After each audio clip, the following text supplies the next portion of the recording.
And we're live. Good evening and welcome to our virtual presentation of At the Edge of the Haight with author Katherine Seligman and moderator Hillary Jordan. Tonight's event is co-presented by Friends Indeed, an interfaith organization that provides supportive services to meet basic human needs so our homeless and at-risk neighbors can rebuild their lives. This event will include an audience Q&A for the later part of the event. So to submit your questions, please use the Ask a Question feature at the bottom of the page. You can also vote for any question you want our speakers to answer. And if you would like to purchase a copy of tonight's featured book, just click on the green purchase button directly below the viewer's screen. We have signed book plates available for those who purchase a copy tonight. Just make sure to write signed book plate in the comment section when you're completing your purchase on our website. And before we get into our conversation with Katherine and Hillary, I'd like to invite Marlene Martinez, the program director of the Women's Room, to make her opening statement. And let me bring her up on full screen. All right. Hi, Marlene. Hi, Rira. How are you? Good. It's wonderful having you. Thank you. Well, thank you for inviting us. So I'm here to speak a little bit about Friends Indeed. Friends Indeed is a nonprofit. We've been around for over 125 years. Friends Indeed, we basically do as much as we can to help the community out, the people less fortunate than us. We have a few programs that we have. One of them, I'm going to go down very quickly on explain a little bit about all our programs, and I'll focus more on mine. Mine is the Women's Room. So I'll do that at the end. So the first program we have is our Bad Weather Shelter. It's this year we're not having it because of the pandemic, but our shelter has been around for over 20 years. It is weather activated. It is open for all adults, and it is only during winter season. We do provide a warm place for them to stay and also a good meal for them to eat when we are open. Our second program is our street outreach. Our street outreach is a group of individuals they go out to our community to meet our homeless neighbors. They get to know them and they start trying to connect them to any resources that they may need, whether it's mostly and most importantly is the housing, whether it's and also to try to get, IDs, birth certificates, whatever necessities they may have, whether it's also to find places for them to have a meal, things like that.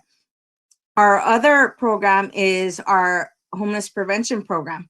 And that program, what it is, it's a rental assistance program for those individuals who are at risk of becoming homeless. So we're trying to prevent them from, being evicted or, being out in the street. And our fourth program is our food pantry. Now, our food pantry, we are servicing about 400 households a week. We provide, a supplemental to their weekly grocery bill. And so that's been around for many years as well. So then my program is, like I had mentioned, the program's called the Women's Room, and it's a day program for homeless and at-risk females. We offer services such as showers, laundry, a meal. We also do case management for them.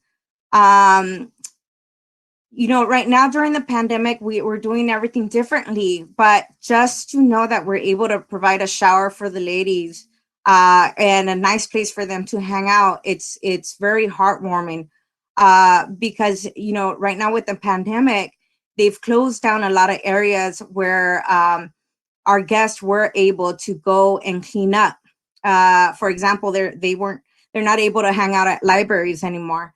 They weren't able for a very long time to go into, a fast food restaurant or like Starbucks, for example, to wash up. So us being open during the pandemic has been very helpful, for them.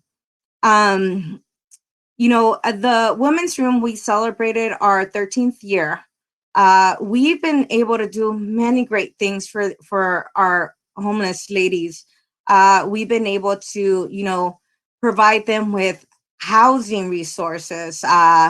We've been able to give them a warm meal when they have, nothing else to eat. Simple little things as far as just having a nice conversation with them, and being able to provide that that nice warm community that we're able to offer at Friends Indeed. There's definitely a lot of things that have changed now during the pandemic, but Friends Indeed has still been able to just be around and help our community, the ones less fortunate, and be able to make it at least a little bit easier for them during these tough times. Well, thank you, Marlene, for sharing all of your information and for the work that you do and the work that your organization does. So thank you so much for taking the time to speak for this event. So I'm going to bring our main speakers for the night, but Marlene will be sticking around while watching the event. So, all right, I'm going to take her off screen. So let me go ahead and do that. Right. And I'm going to bring up our authors. Give me one moment. All right, so we have Hillary here, and we have Katherine. Okay, wonderful. We have everyone on screen. So before we jump right in, let me do a brief introduction. Katherine Seligman is a journalist and author based in San Francisco. As a reporter, she's focused on social issues from homelessness, mental health, and end-of-life issues to the city's boom and bust cycles. She has been a staff writer at the San Francisco Chronicle magazine and a correspondent for the San Francisco Examiner and USA Today. And joining her is Hillary Jordan, who is the author of the novels Mudbound and When She Woke, as well as the digital short After Mirth. So I'm going to minimize my camera and enjoy the talk, everyone. Thank everyone for being here. Katherine, I can't see you. You can't? Oh. We can see Katherine on our end. Everyone else can see Katherine? Okay. I just see a little green thing. Thanks everyone for coming to hear about this amazing book. I had the great honor last year of judging the Bellwether Prize along with our editor, Kathy Porres. And this book just drew me into a world that I knew nothing about, homeless young people. And I really felt, obviously, Katherine's knowledge of San Francisco, that intimate knowledge really sort of seeped into the book for me, so that I felt it was utterly convincing. And I think I would love to start by just hearing what inspired you to write this story, why you chose to do it as fiction, and the research that you did to make it so alive on the page. Thank you. And it's good to be here with you. And Hillary was, I think, number 4, right? Are you the 4th Bellwether? So, yeah. Somebody else was just referring to us by numbers. So I have lived in the center of Haight-Ashbury for more than 25 years. And for those who don't know Haight-Ashbury, it is the center of what was in the 60s and 70s, the hippie movement and the summer of love, and a place where young people flocked during a time of social unrest. And ever since then, young people and drifters and seekers, people following bands, just all kinds of people who are displaced, mostly young, but some older, have come through here. And I've written about some of that in stories as a journalist, and also done quite a bit of volunteer work in the neighborhood. And I was interested in what Marlene was saying, because it's been 25 years. There was a family shelter in the neighborhood, and I worked helping to run a women's group there. And that sort of brought me inside the world a little bit. And I continued to sort of talk to people as much as I could on the street. And because I'm a journalist and sort of nosy by nature, it sort of just fit right into who I am, to be talking to people who I met. And I did feel like I knew the neighborhood in all of its extremes until there was a night, it was like about 10 years ago, when my husband and I were driving home through Golden Gate Park, which is right adjacent to Haight-Ashbury. And a man threw himself in front of the car and pleaded with us to stop. And he was actually afraid. He said someone was trying to kill him, and would we help him? We called the cops, who came and shined a light over into the grass. And there was a young man, the body of a young man. And he was drawing his last breath as we stood there. They arrested the man, and they didn't do that much investigation because there were no witnesses. I mean, I hadn't seen what happened. And so they let the guy go. And it really, that night, I just could not get that night out of my mind. And that was really the seed for the book. And to answer the second part of your question, why did I do it as fiction? I did think a lot about that, and whether I should do it as a story that actually happened. But I came to find, as I was writing, that what really got to me was the idea of passing people, whether it was that murder that we came across, or just the people you pass on the street, or in your own house even. You just have no idea what secrets they're hiding, what their lives were like. And that was something that was more interesting to me than constructing a narrative about what had really happened. Although I did do a lot of research into that as well. And how did you just go and talk to these kids? I mean, it must have been a big switch going from a journalistic writing voice to being in the head of a 20-year-old young woman. So did you just hang out on the street with them? Did you talk to them? I did do a lot of hanging out and talking. I talked to a number of kids that I had over the years, but I did find some kids who were really willing to share their stories and to talk to me about what life was like, to give me the real details. And I spent a lot of time tracing the steps of this main character, whose name is Maddie, who has left her life in Los Angeles. She doesn't really have a family that's taking care of her. She'd been in foster care. She comes to San Francisco, and like a lot of young people, ends up in the park. And I spoke to kids who had various stories. And I also, the police were extremely generous too in talking about what they knew and what they didn't know.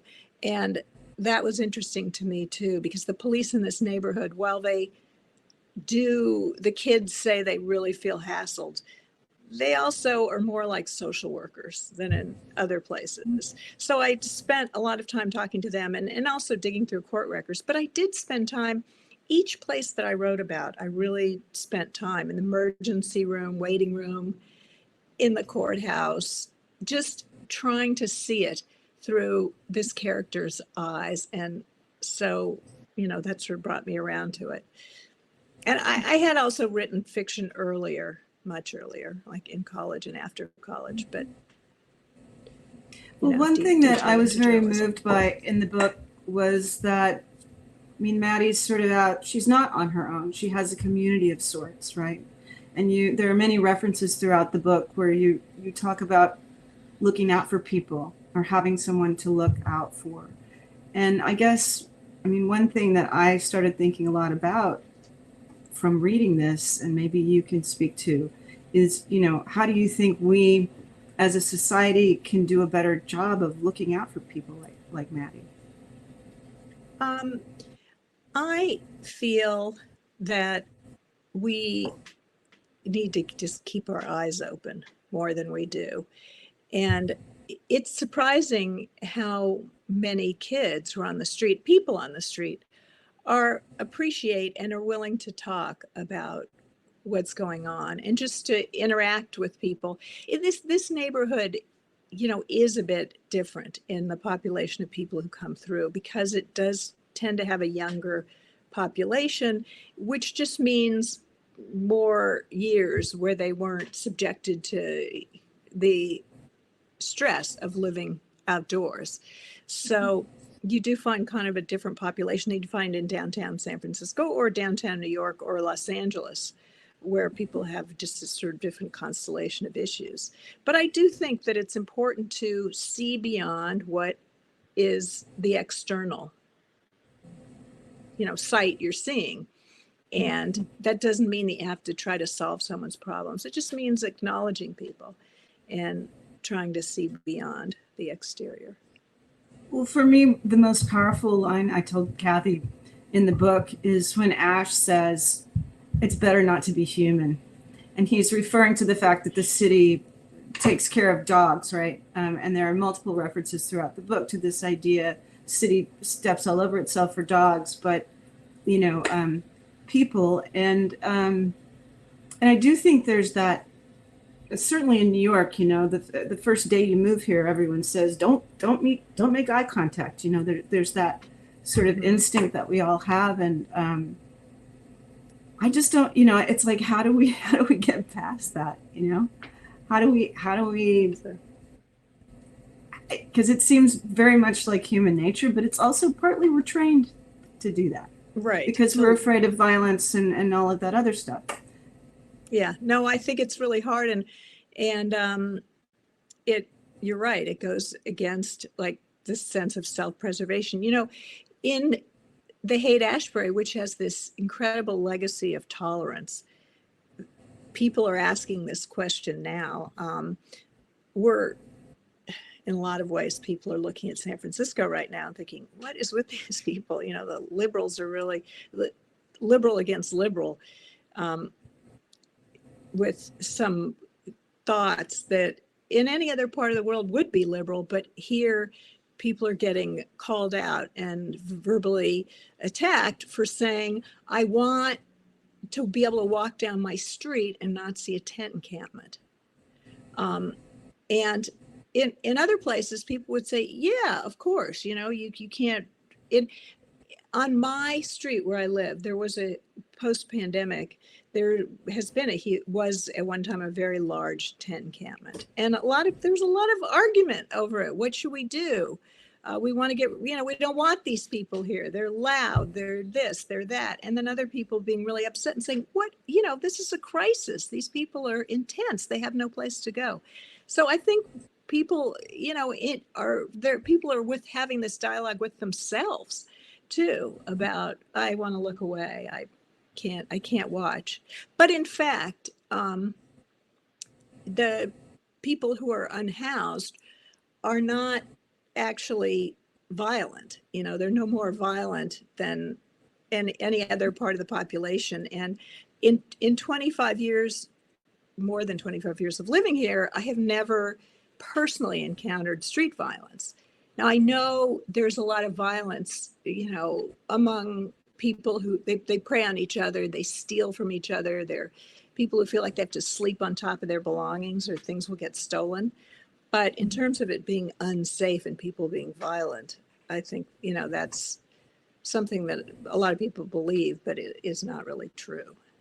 Well, I mean, it's like, it's all the greater debate around housing too, and having housing, it's a great idea until it's in your neighborhood, right? Until you have to look at it every day. And I know this is a huge issue in California. It has been a huge issue here. And as I said, people are just really arguing about it in this liberal neighborhood with dueling Twitter sites and neighborhood organizations and people not wanting to use their real name. And it's been kind of, astonishing actually to see how upsetting it is to people here. Well, it is hard to look at it. I mean, it's hard to look at someone living on the street, no. unbathed, not fed. It's hard to see that, and I think that one of the amazing things about your book is that you show us that, and you show us actually we don't have to be afraid of that, in ways that maybe we thought we were. And I don't know, for me, also, I love the title because it's like Maddie is living on the edge of all kinds of stuff, addiction, fear of pregnancy, disease, danger. But at the same time, she's also kind of on the edge of adulthood and kind of on the edge of self-discovery. She's flirting with that a bit. And that's sort of where the hope comes in. And so I guess I wondered what you thought. What do you think it takes to pull someone off the edge into more of the mainstream? I think that it of course is different for every individual, and that's why it's so hard, because every person has this whole set of issues that they're trying to deal with. So it's not any one thing. It's having the services, I think, out there where people can access them. So it seems to me that in this neighborhood, the thing that has worked best is having people who work for organizations that work with the homeless to be out there on the street. Yeah, finding what there's a character in the book who is based on one of the young women that I talked to extensively, who had lived on the street for 2 years. She'd been in the park, and she ended up working for one of the community agencies, and she's now since left San Francisco. I haven't been in touch with her, but I didn't, what I want to say is I also didn't use anyone's story. This is a completely fictionalized fiction. And I mean, it's a completely fictionalized story. And so I didn't use anyone's actual story, but people did share some really, traumatic backgrounds with me. Well, so switching topics slightly, tell us about that amazing phone call from Barbara Kingsolver. Because y'all watching, the most incredible thing about winning the Bellwether Prize is that Barbara calls you and says, you've won the Bellwether Prize. My own experience, I thought she was a telemarketer, and I was really rude to her. She asked me twice, is this Hillary Jordan? And I'm like, yes. And then, of course, then I got the news. But what was that like for you, Katherine? Well, first of all, I had applied to a couple contests because a writer friend of mine, and for those of you out there who are writers, who know this, that he said, it's really hard right now in publishing. And this is a first novel. I suggest you apply to a few contests.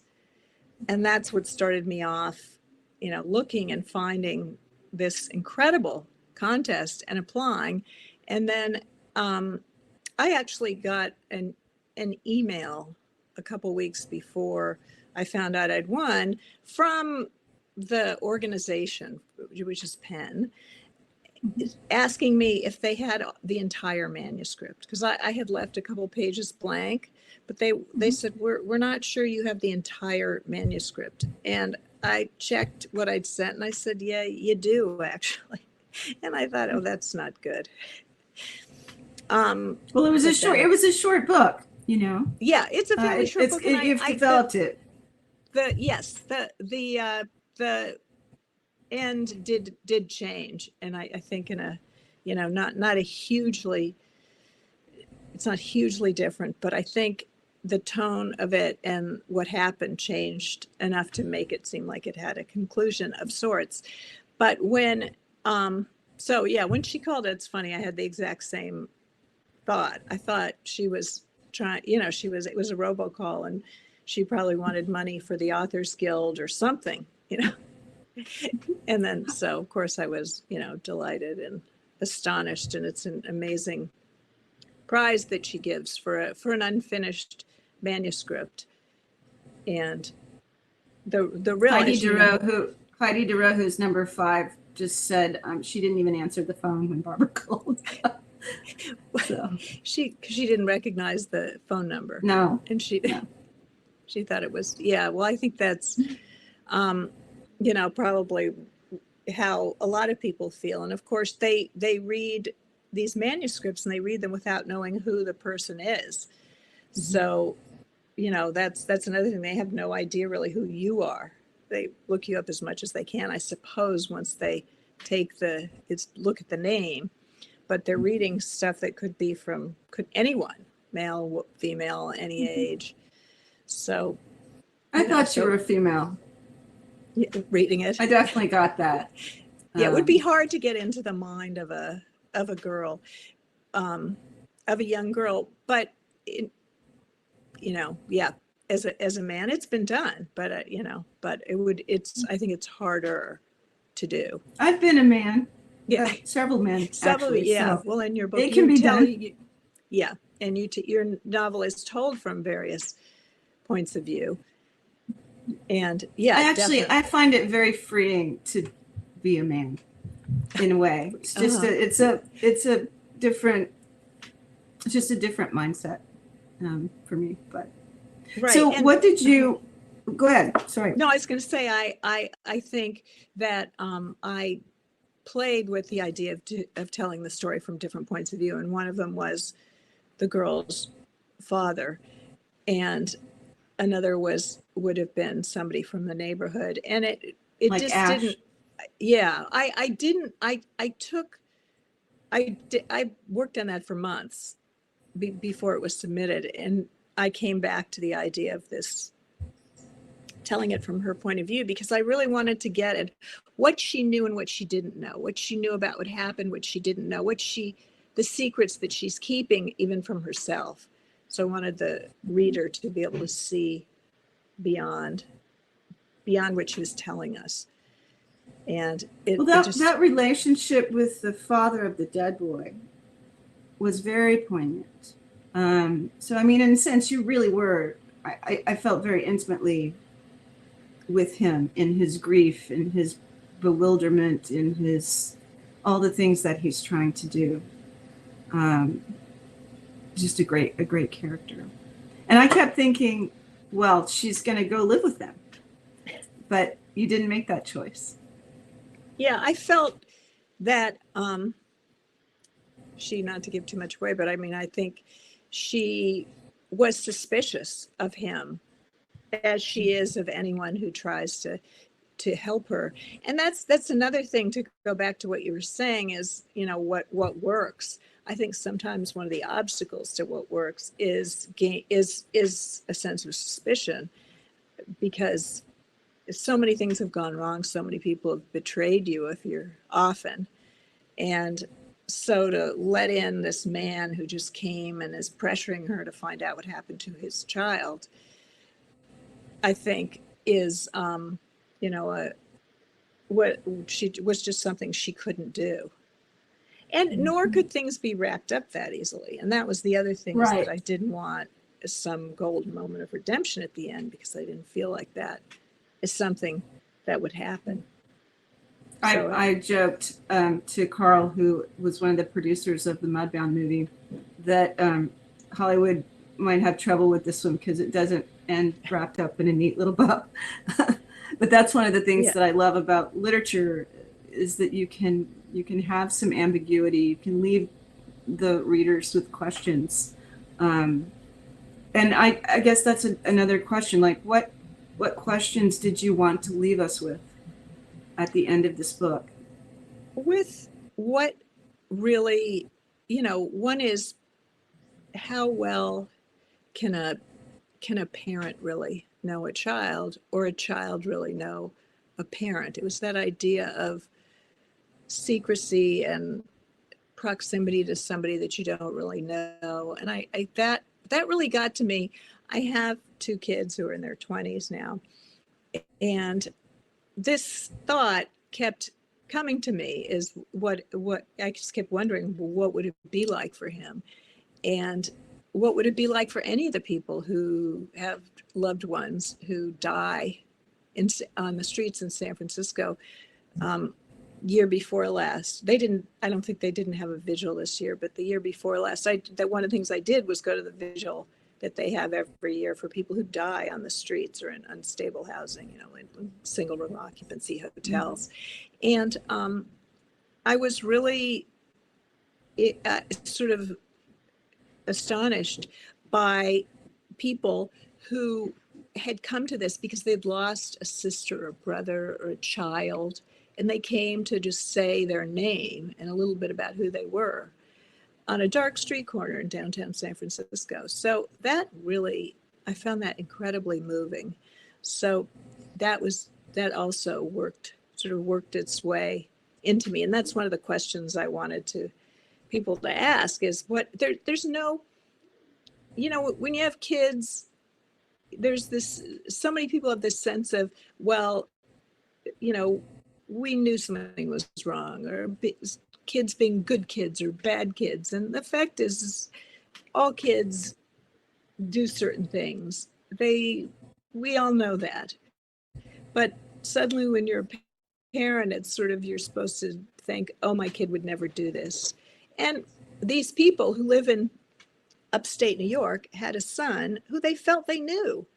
And they were completely surprised that he left home and that he ended up in Golden Gate Park. I mean, they never could have predicted that something like this would happen. So I sort of wanted to, that's a question that, I wanted to leave people with, is how much can you really know? And of course, I suppose as a parent, you're thinking it could have been you, right? If things had turned out differently. It could have, it could have been. And, how well do we really know our parents? We know them as our parents, but we don't know them as people. This kid who came to San Francisco could never have, he had no idea what his parents were going through and, what they were facing. So it was this, coming from both sides. And I really wanted that to be one of the questions. I think you definitely succeeded there. So I guess another question is, what did you learn about writing and about yourself from making this book?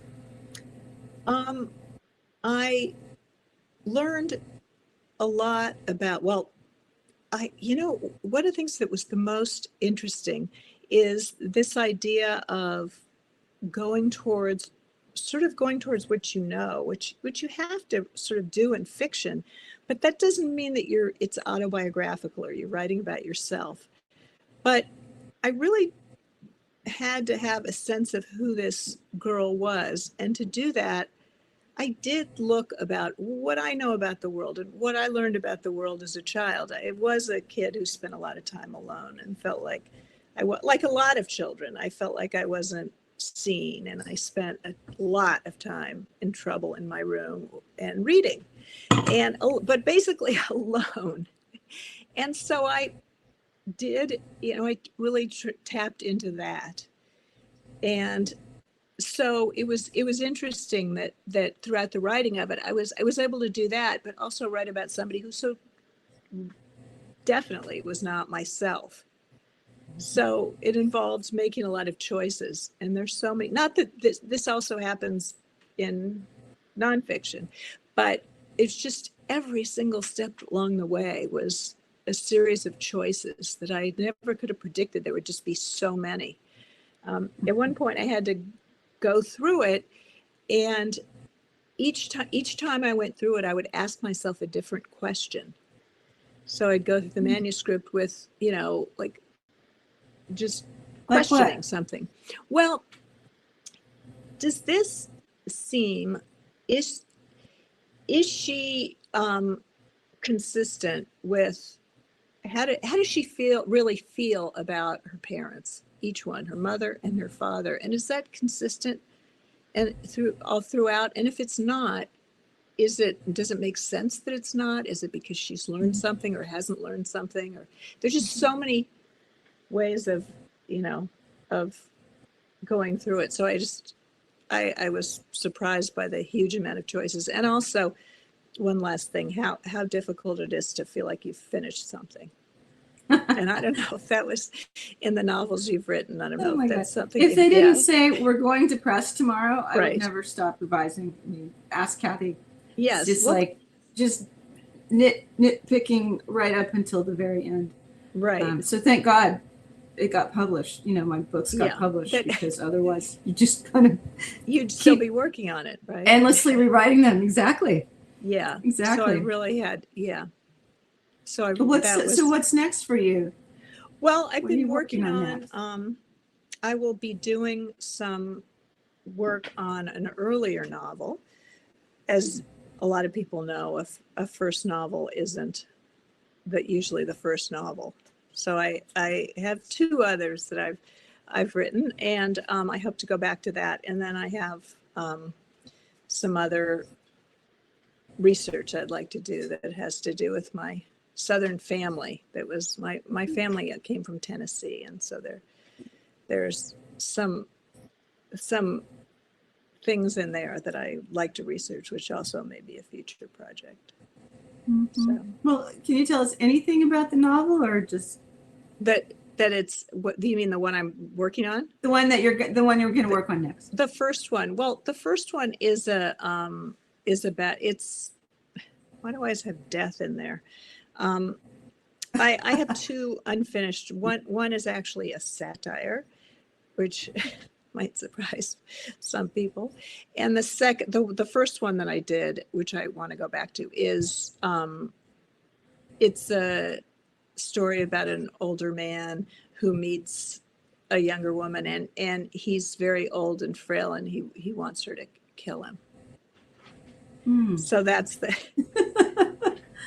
why am I always, Hey, Bellwether Prize winners, we tend to be really cheerful sorts, So, and the other is I don't know what order I'll do it, but I also really am looking forward to being able to travel again so that I can go to Tennessee and do some research into my family, which has, on my mother's side, was in Tennessee for a very long time, which is unusual for, they were Jewish, and came over before the Civil War. So I have some research to do there. Well, so the last question I'll ask before we open it up for questions from our guest here is there anything that you hope people will take away from this book? I hope that people will just think about what it means to pass someone on the street, or as I said, in your own house, but primarily outside, and to keep their eyes open and to think, what that person's life might have been like or is like, and to listen and consider them in a different way. But as I said, I didn't really, to tell you the truth, set out to write a novel about homelessness as much as about those issues, and about being seen. About being seen, and that's really what I think is at the heart of the book. And it did end up being about, specifically about having my neighborhood, which I think of as the character in the book, as I also think about the park as being a character in the book. Mm-hmm. So, and if I have time, should I just read a tiny bit from the beginning? Sure. We have time. We do. Okay. All right. So, just to give people a sense of the park and what happened. And this, I'm just going to read a little bit from the beginning, and it's about Maddie and her dog, Root, who come across a scene that you'll soon see. Root was looking down at a kid lying on the ground, perfectly still, his eyes wide open to the sky. His head was turned a little to one side, his arms spread out as if he was making an angel in the dirt. Root sniffed his face and neck. The kid stuttered in a single long breath, and I stood there watching, holding my own. Root licked his cheek and edged his nose down the kid's chest toward a seeping stain of blood. In the middle, almost hidden, was a tiny slit in his shirt. I couldn't stop looking at the blood, the kid's halo of light brown hair, and for once in 20 years on this earth, I couldn't seem to move. I knew I would see it for the rest of my life. Whenever I closed my eyes, he would be there, his life leaking out on the ground. Maybe it was true what my stand-in of a mother had said. You are going to end up damaged goods. I couldn't help copying her voice. You're going to be sorry, I said to Root, and pulled him away from the kid. I wanted to put my hand on his chest to see if it was moving, but I couldn't get myself to do it. My heart was banging against my chest. Who was I going to scream for? Ash and everyone else, they wouldn't hear me. Root startled and growled with his mouth closed, a slow, deep rattle he made when he knew he was on guard. We both looked over at a man standing at the edge of the clearing. He could have been there the whole time, waiting, or maybe he'd walked in right after us. He was a head taller than me, his black and gray hair pushed back into a stringy ducktail. I had a sweatshirt hood pulled up over my head, so nothing about me stood out, but Root was something that you'd remember. He looked like he'd been sewn together, his face soft Labrador, the rest some short, wide pit bull creation. The man stuck his hands in the pants of his camo pants and stared at us. I tried to stare back, but all I could do was search for Root, who moved from a muffled growl to an all-out bark. I didn't actually make people nervous, but the man shifted back and forth, crunching sticks and leaves under his boots, which made Root bark louder. The man lunged toward us, then stopped like he'd forgotten something. I thought how easily he could come after me. No one would know. I'd be lying there next to the kid. The cops would think we'd done it to each other. Keep a handle on the fucking dog, he said, wiping at what looked like blood on his forehead. I could tell he was used to ordering people around. So I scrambled across the uneven dirt and past some leaves and some trees until I had to bend in half and gulp air. I listened for the man, but all I could hear was my own quick breath, or maybe it was his or the wind. I couldn't tell what was real anymore. The carpet of yellow and brown leaves where I stood looked too bright. They smelled sweet but rotten. When I straightened up, my muscles were ready for more, but I couldn't do it. The loop had started playing in my brain of the kid on the ground and the look in the man's eyes. I knew something about getting away. I'd been doing that most of my life, but not like this. No one had tried to stop me when I left the house where I'd lived longer than anywhere else. They had no idea where I was, standing in a park hundreds of miles away, alone in a whole different way. Root whined softly, and I put my fingers sternly to my lips, as if he'd know what that meant. Quiet, I mouthed. No one was coming to help. I could run through the park all the way to the ocean, but then where would I go? I turned toward the other direction, which led back to the street, and my body took over, and I was running again, pretending I was someone who knew what she was doing. So that's a It's little such a from powerful the scene. beginning. It sort of sets up the action for what, the plot for what's going to happen next, which is that her life is upended and she has to try to figure out what to do. That was a great reading. That was a wonderful passage you just read. We do have a little bit of time to answer some questions. So I'm just going to go through and see what we have here. This question is from Tim. I feel like you've written a really strong young woman in Maddie, not perfect and obviously still growing as a human. Was it difficult not to make it so she had all the answers or be completely naive? I did have to, it's a good question. I did have to think a lot about who this young woman was and what her strengths and weaknesses were. So yes, I think I purposely made her struggles really apparent to the reader, even though she at times didn't know what she needed to do. I think there's a sense of, why didn't she just do this? Or why couldn't she just move in? I mean, she had so many options that she didn't take. And so, yes, I really tried to get inside her head and have it be a realistic look at what it might be like to be out there facing those things. All right. And this question is from Phyllis. What is your recommendation for engaging with the homeless, especially in light of your comments relating to trust? Yeah, that's, sort of another take on what Hillary's asked. And I always say I'm not a social worker or a social service provider, but having talked to people and having lived in this neighborhood, I really think that if it depends what you are comfortable with. And I wouldn't,